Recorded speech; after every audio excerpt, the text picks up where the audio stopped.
A new study presented to the United Nations reveals the terrorist-linked White Helmets group is admitting to staging fake chemical attacks in Syria. One America's Pearson Sharp reports.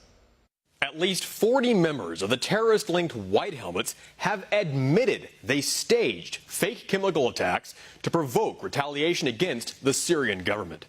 Members of the group, who won an Oscar for their Netflix documentary, came out in recent interviews for a study presented to the United Nations and confessed they had, in fact, faked the attacks.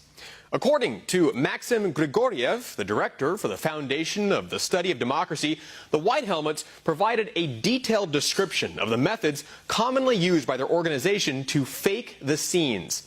The admissions came after a thorough fact-finding mission carried out in Syria, which uncovered numerous members of the terrorist-affiliated group, as well as dozens of other actors who took part in the fake attacks.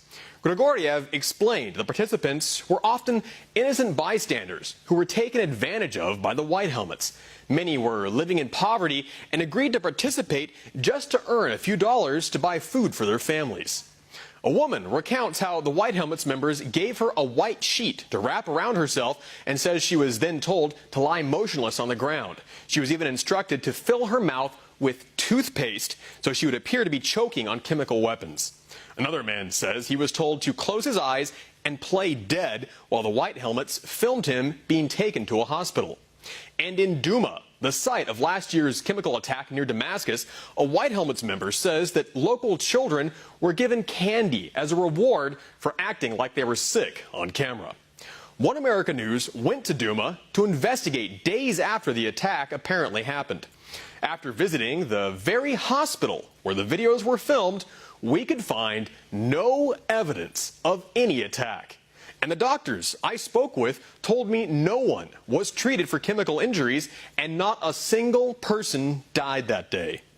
This latest report reveals serious holes in the official story from the Organization for the Prohibition of Chemical Weapons, which claimed the Syrian government is responsible for gassing its own civilians.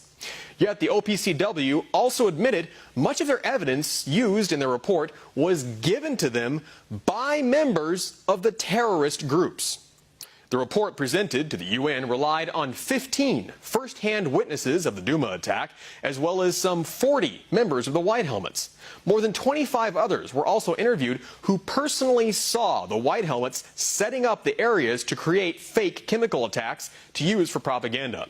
In February of this year, a reporter for the BBC also came out and confirmed, after speaking with members of the White Helmets, that without a doubt, the hospital scenes filmed in Duma were staged. This latest news comes amid fresh warnings from Russia that the White Helmets are once again preparing to launch another fake attack, this time in Syria's Idlib province. As the Syrian army closes in on the last remaining terrorist fighters, reports are coming in of film crews recording the staged death of a family due to chemical weapons.